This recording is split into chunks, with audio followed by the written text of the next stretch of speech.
যাকে নিঃসন্দেহে দুটি কথা বলা যায় সেই হলো প্রকৃত বন্ধু বা বান্ধবী।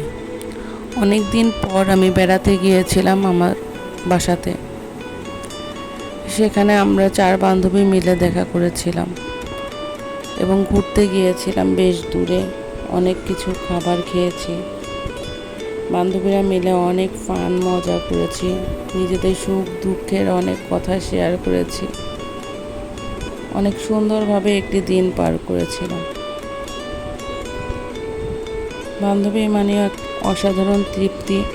বান্ধবী মানে মনের দুঃখের কথা, সুখের কথা সমস্ত কিছু শেয়ার করা যায়।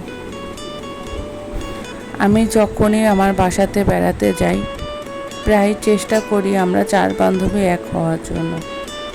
মাঝে মধ্যে হয়, আবার মাঝে মধ্যে সম্ভব হয় না, কারণ যে যার ছেলে মেয়ে নিয়ে ব্যস্ত হয়ে গেছে জীবনে, এখন আর নিজেদেরকে সময় দেওয়া হয় না। তারপরেও চেষ্টা করি আমরা এক হওয়ার জন্য।